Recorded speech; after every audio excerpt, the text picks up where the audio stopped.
नमस्कार, hornbill TV में आपका स्वागत है और मैं आपके साथ प्रिया बिस्ट। बुलेटिन की शुरुआत करते हैं। नैनीताल में प्रतिभा सम्मान समारोह का आयोजन किया गया, जहां प्रदेश के मुखिया पुष्कर सिंह धामी ने शिरकत की।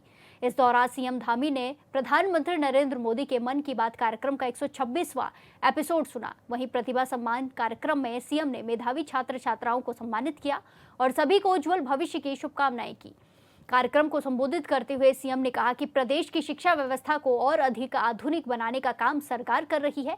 साथ ही कार्यक्रम में बीजेपी के तमाम नेता मौजूद रहे।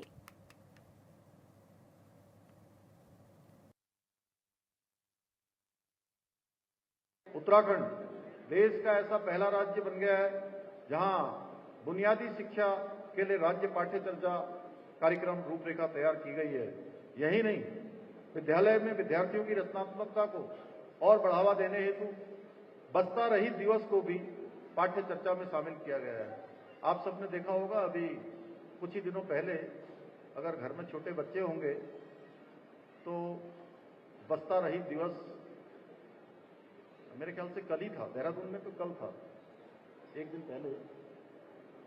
चूंकि मुझे इसलिए पता है कि मैं अपने छोटे वाले बेटे से कह रहा था कि तुम सो जाओ अभी जल्दी। 11 बजे तक वो सोया नहीं था, तो बोला कि नहीं, मैंने कहा कल छुट्टी है क्या, इतनी देर तक जगे हो? तो उसने कहा कि नहीं, कल हमारा बस्ता रहित दिवस है। तब मुझे जानकारी हुई कि बस्ता रहित दिवस एक दिन उनके व्यक्तित्व विकास के लिए भी बहुत जरूरी है। इसको हमने पाठ्यक्रम में शामिल किया है। इसके अलावा हमारी विरासत पुस्तक के माध्यम से कक्षा 6 से लेकर 8 तक के छात्रों को भारत की संस्कृति, लोक परंपरा और देश और प्रदेश की महान विभूतियों के जीवन परिचय से भी परिचित कराने का कार्य भी किया जा रहा है। हमने इस पुस्तक में उत्तराखंड राज्य आंदोलन के जननायकों की शौर्य गाथाओं को भी सम्मिलित किया है, जिससे हमारी आने वाली पीढ़ियां उनके योगदान को, उनके आंदोलन को, उनके बलिदान को समझ सके और राज्य के प्रति उनके अंदर उत्तरदायित्व की एक भावना विकसित हो सके। साथ ही हमने बच्चों में कौशल, उद्यमिता, भारतीय ज्ञान परंपरा को विकसित करने के लिए कौशलम कार्यक्रम भी प्रारंभ किया है। इसके अतिरिक्त संघ लोक सेवा आयोग, सीडीएस, एनडीए, इन सभी परीक्षाओं में पास होने पर उनके साक्षात्कार के लिए तैयारी के लिए 50,000 रुपए की धनराशि का प्रावधान भी किया जा रहा है। आज संपूर्ण विश्व सनातन धर्म और संस्कृति के महत्व को समझ रहा है। इसे देखते हुए हमने देहरादून में दून विश्वविद्यालय में एक सेंटर फॉर हिंदू स्टडीज की स्थापना की है। इस सेंटर में हिंदू सभ्यता और संस्कृति से जुड़े अनेक पहलुओं पर शिक्षण और शोध कार्य किया जाएगा। मैं आज के इस अवसर पर अपने प्रिय भैया बहनों से कहना चाहता हूं कि आप लोग हमारे देश और प्रदेश के भविष्य हैं। इसलिए मैं आपको बताना चाहता हूं कि हमारी सरकार ने युवाओं के भविष्य के साथ खिलवाड़ करने वाले नकल माफियाओं पर नकेल कसने के लिए प्रदेश में देश का सबसे कठोर नकल विरोधी कानून लागू किया है, जिसका परिणाम है पिछले 4 वर्षों में राज्य में 25,000 से भी अधिक अभ्यर्थियों को, अधिक हमारे गरीब माता पिता के बेटे और बेटियों को योग्यता, क्षमता और प्रतिभा के आधार पर नौकरियां प्राप्त करने में सफलता प्राप्त हुई है। परंतु पिछले कुछ दिनों से देवभूमि में नकल माफिया पेपर लीक का षड्यंत्र रचकर भोले भाले नौजवानों को बरगलाने की नाकाम कोशिश कर रहे हैं। मैं आज इस मंच के माध्यम से उन नकल माफियाओं को स्पष्ट रूप से कहना चाहता हूं कि उनकी दाल अब उत्तराखंड में गलने वाली नहीं है। और मेरे जीते जी कोई भी हमारे गरीब माता पिता के बेटे बेटियों, हमारे भाई बहनों के साथ, हमारे युवा नौजवानों के साथ किसी भी प्रकार का अन्याय नहीं कर पाएगा। हम अन्याय नहीं होने देंगे। यूके SSSC पेपर में नकल की जांच के लिए अभी जो एक प्रकरण आया है, और वो प्रकरण भी एक सेंटर पर एक विशेष व्यक्ति के ऊपर आया है। उसकी गिरफ्तारी की जा चुकी है, उससे संबंधित सभी लोगों से जानकारियां की जा रही हैं और ये देखा जा रहा है कि उसका प्रभाव या वो कितना स्प्रेड तो नहीं हुआ, उसके कारण से कुछ और जगह नकल का ये अपराध और लोगों ने तो नहीं किया, इसमें सम्मिलित तो नहीं हुए, या अन्य सेंटरों पर तो कहीं इस प्रकार की कोई कमी नहीं आई है, तो इसलिए उसकी जांच एसआईटी से की जा रही है। हाई कोर्ट के रिटायर्ड जस्टिस उसकी पूरी सुपरविजन करेंगे, और कहीं पर भी कोई इस प्रकार का प्रकरण आएगा, कोई भी छात्रों के हित में न होने वाली जांच में तथ्य आएंगे, तो हम जो भी छात्र हमारे चाहते हैं उनके हित में वो निर्णय हम लेंगे। और एसआईटी की जांच पूरी होने के बाद दूध का दूध और पानी का पानी हो जाएगा, और जो भी दोषी होंगे उनको कठोर से कठोर दंड दिया जाएगा। हम देवभूमि उत्तराखंड के सांस्कृतिक और डेमोग्राफिक मूल्यों को सुरक्षित रखने के प्रति भी पूरी तरह से संकल्पबद्ध होकर काम कर रहे हैं। इसी संकल्प के साथ हमने जहां प्रदेश में एक सख्त धर्मांतरण रोधी कानून, एक दंगा रोधी कानून लागू किया है, वहीं लैंड जिहाद, लव जिहाद और थूक जिहाद जैसी घृणित मानसिकताओं के खिलाफ भी कड़ी कार्रवाई सुनिश्चित की है। हमने प्रदेश में लैंड जिहाद पर कड़ी कार्रवाई करते हुए 9000 एकड़ से अधिक सरकारी भूमि लैंड जिहादियों से मुक्त कराई है। इसके साथ ही करीब 250 अवैध मदरसों को सील करने के साथ ही 500 से अधिक अवैध संरचनाओं को भी हटाया है। इसके अलावा हमने राज्य में समान नागरिक संहिता का कानून बनाकर सर्वधर्म समभाव की भावना का सम्मान करते हुए सभी के लिए समान कानून की व्यवस्था प्रदेश में लागू की है। हाल ही में हमारी सरकार ने राज्य में नया अल्पसंख्यक शिक्षा कानून भी लागू किया है। इस कानून के अंतर्गत 1 जुलाई 2026 के बाद से उत्तराखंड में अब केवल वही मदरसे संचालित होंगे जो हमारे माध्यमिक शिक्षा बोर्ड के द्वारा या हमारे सरकारी बोर्ड के द्वारा जिनमें उसका निर्धारित पाठ्यक्रम पढ़ाया जाएगा। इसी के साथ खबरों में आगे बढ़ते हैं। 5 अगस्त को उत्तरकाशी में आई आपदा में सब कुछ तबाह हो गया था, लेकिन 5 अगस्त से हेलगूगाड़ के टापू पर 15 से 20 गाय फंसी हुई हैं और अभी तक नहीं किसी ने गायों को की सुध ली है। स्थिति तो यह है कि भूख की वजह से कई गायों की मौत होने की भी आशंका जताई जा रही है, लिहाजा कई तरह के सवाल उठ रहे हैं।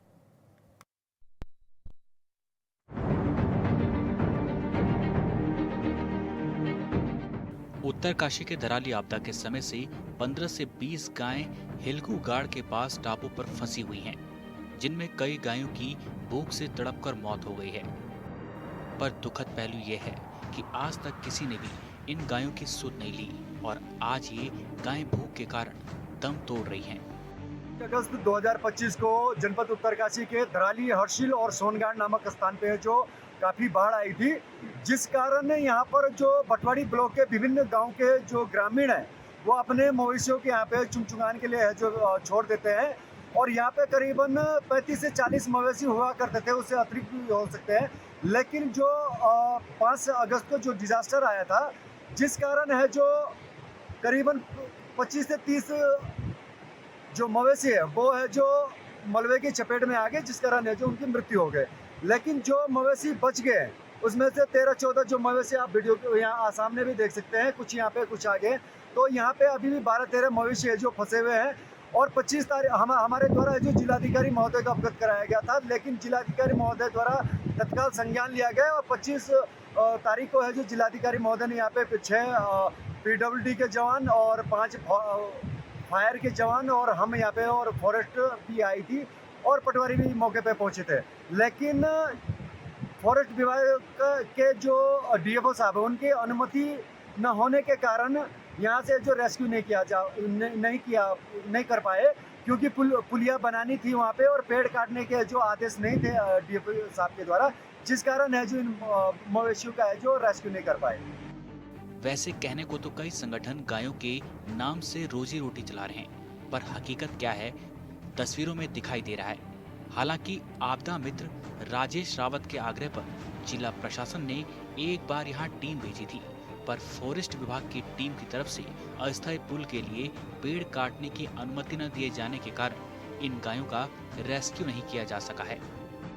विगत 5 अगस्त को जो धराली में जो भीषण त्रासदी हुई थी, उससे धराली में तो नुकसान हुआ ही है जान माल का, और यहाँ पे हमारे जो मवेशी हैं सोनगाड़ में वो भी जो है उनकी भी जान चली गई। और ये बड़ा दुर्भाग्यपूर्ण है कि जो इनके मालिक हैं गायों के, कि पहले जब तक गाय दूध देती थी तब तक तो लोग अपने दूध का इस्तेमाल करते हैं। गाय को हम माता का रूप मानते हैं और गाय की पूजा होती है भारत के अंदर। लेकिन आज गौ माता ऐसी स्थिति में है कि गंगा जी के बिल्कुल उस पार एक टापू पे गंगा जी के तट पर जो है गौ माता फंसी हुई है। बहुत सारी गाय वहाँ पे फंसी हुई है, लेकिन अभी तक जो है उनको रेस्क्यू नहीं किया गया है, जबकि प्रशासन को इसको रेस्क्यू कर देना चाहिए था। और मैं फॉरेस्ट का जो हमारा फॉरेस्ट डिपार्टमेंट है, वन विभाग है, हमारा पशुपालन डिपार्टमेंट है और प्रशासन है, जिला प्रशासन, इन तीनों को इसका संज्ञान लेते हुए और यहाँ पे गायों को रेस्क्यू करते हुए, और जब तक रेस्क्यू नहीं होता कम से कम उनके लिए कम से कम चारे की व्यवस्था तो होनी चाहिए। यह गायें भूख के कारण लगातार मर रही हैं। दुखद पहलू यह है कि गंगोत्री धाम के नजदीक होने के बाद भी आपदा के बाद आज तक किसी ने भी इन गायों की सुध नहीं ली और यही टापू पर प्रतिदिन इनकी कब्र बनती जा रही है। कोई भी संगठन इन बेजुबान पशुओं के लिए आवाज नहीं उठा रहा है। मैं वहाँ पे देख रहा हूँ, वहाँ पे तो चारे की व्यवस्था नहीं, कई गायें भूख से मर गई क्योंकि वहाँ पे पेड़ हैं और गायों ने सूखा जो भी खाया होगा। लेकिन कितने दिन आप लगाइए कि 2 महीने होने को है और 2 महीने के में कुछ गायें अभी भी जीवित हैं। तो मेरे ख्याल से वो जो भी काटे कूटे खा करके, क्योंकि वहाँ पे घास तो है नहीं, अब पेड़ के पत्ते जिन्होंने खाए होंगे, लेकिन उनके लिए कम से कम प्रशासन को चारे की व्यवस्था तो प्रशासन कर ही सकता था। और मैं उनसे भी निवेदन करना चाहता हूँ, जो इन गायों के जो मालिक हैं, जो तो वो लोग उन लोगों को भी संज्ञान लेना चाहिए था। उनको होश ही नहीं कि हमारे जो है गाय कहाँ चली गई है। तो प्रशासन से मेरा ये आग्रह है, जिला प्रशासन से, आपके फॉरेस्ट डिपार्टमेंट से और पशुपालन डिपार्टमेंट से, कि तीनों विभाग जो है बड़ी गंभीरता के साथ में इस मामले को देखिए और गाय माता का रेस्क्यू करके और गाय माता को सुरक्षित जो है यहाँ पर निकालिए। गायों के संरक्षण के लिए सरकार कई तरह की योजनाएं चला रही है। कई संगठनों ने गायों की रक्षा का जिक्र तो किया, लेकिन इन तस्वीरों ने ऐसे संगठनों की पोल खोल कर रख दी है।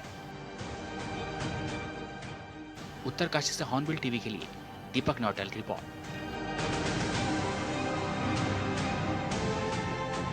जेपी विधायक आशा नौटियाल ने बताया कि बरसात के बाद केदारनाथ यात्रा का दूसरा चरण शुरू हो गया है और नवरात्र के अवसर पर प्रतिदिन लगभग 10 से 12 हजार श्रद्धालु मंदिर पहुंच रहे हैं। उन्होंने कहा कि धीरे धीरे यात्रियों की संख्या बढ़ रही है और क्षेत्र में रौनक लौट रही है। वहीं 28 अगस्त को आई बड़ी आपदा के संदर्भ में उन्होंने बताया कि प्रभावित लोगों और लापता व्यक्तियों की मदद के लिए मुख्यमंत्री लगातार मॉनिटरिंग कर रहे हैं, अधिकारियों को निर्देशित कर रहे हैं और सड़क, बिजली, पानी जैसी सेवाओं को सुचारू करवा रही हैं।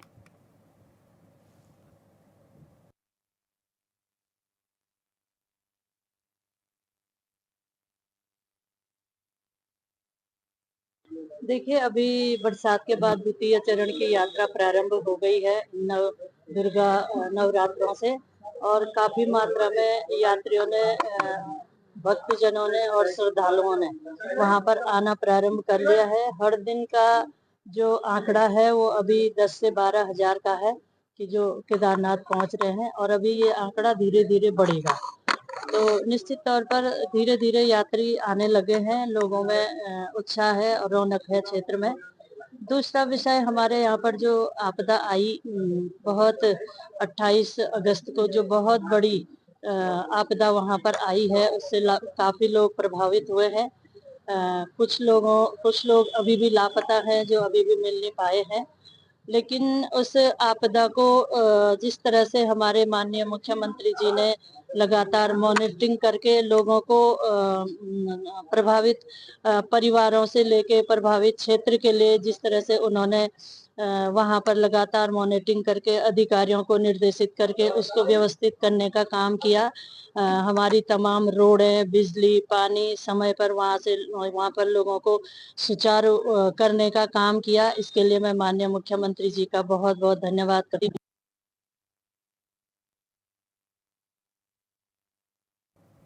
इसी के साथ खबरों में आगे बढ़ते हैं। उत्तराखंड शिल्पकार समाज के ऐतिहासिक द्योली डांडा सम्मेलन के 100 वर्ष पूरे होने पर अल्मोड़ा में शताब्दी समारोह आयोजित किया गया। कार्यक्रम की अध्यक्षता राय बहादुर मुंशी हरिप्रसाद टमटा के पौत्र दयाशंकर टमटा ने की। इस अवसर पर केंद्र राज्य मंत्री अजय टमटा, अनुसूचित जाति आयोग के अध्यक्ष मुकेश कुमार, पूर्व सांसद प्रदीप टमटा समेत प्रदेश भर से आए समाज के प्रतिनिधि बड़ी संख्या में मौजूद रहे। आयोजित शताब्दी समारोह में वक्ताओं ने कहा कि द्योली डांडा सम्मेलन में समाज को जागरूकता और आत्मसम्मान की नई दिशा दी है। इस दौरान शिल्पकार समाज के लोगों ने समाज को शिक्षा, समानता और संगठन की राह पर आगे बढ़ने रहने की शपथ भी ली।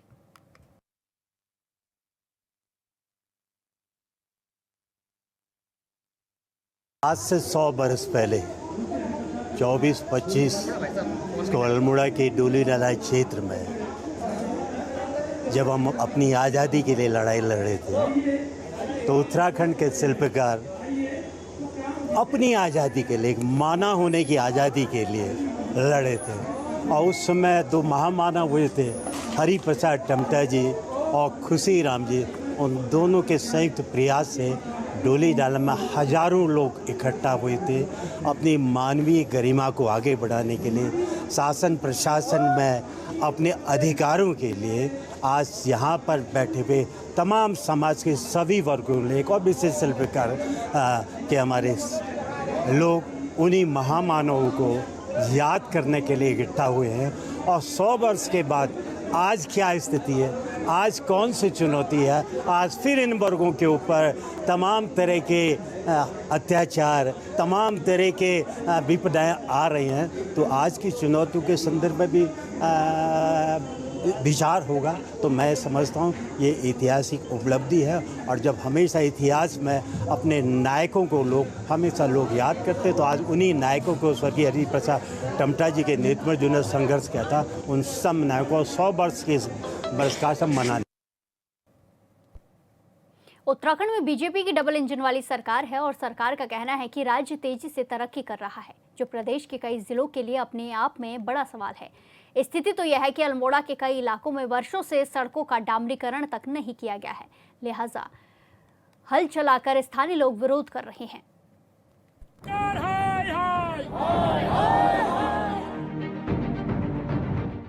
अल्मोड़ा से 30 किलोमीटर दूर ज्वागेश्वर विधानसभा के मेरधुरा सत्यो रेलाकोट मोटर मार्ग पर पूर्व विधानसभा अध्यक्ष गोविंद सिंह कुंजवाल के नेतृत्व में अल्मोड़ा विधायक मनोज तिवारी और ग्रामीणों ने हल चलाकर विरोध प्रदर्शन किया और रोड के डामरीकरण की मांग की। देखिए, धामी जी की सरकार ने तमाम विकास कार्य एक प्रकार से ठप कर दिए। जो पुराने काम हुए थे कांग्रेस के समय में, उन कामों को भी वो नकारने का काम कर रहा है।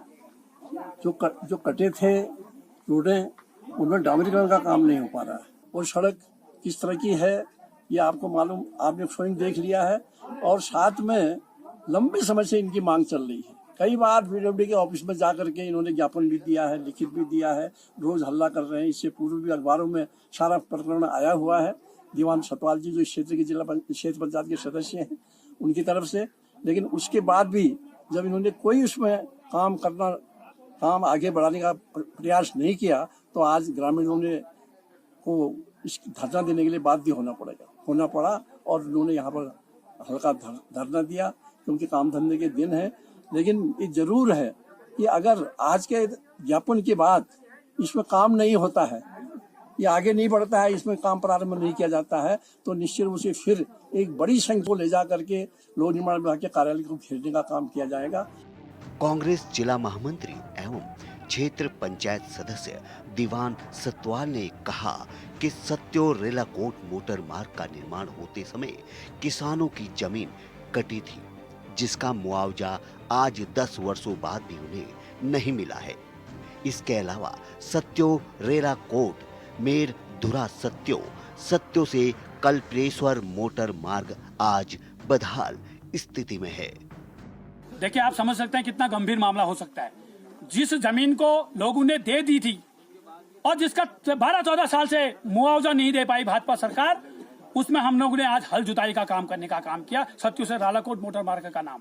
और मेरदुरा से सत्यू की हालत क्या हो गई है, सारी रोड उखड़ चुकी है। विभाग के कर्मचारी, नेता, अधिकारी कोई सुनने वाला नहीं है, मुआवजा तक नहीं मिला।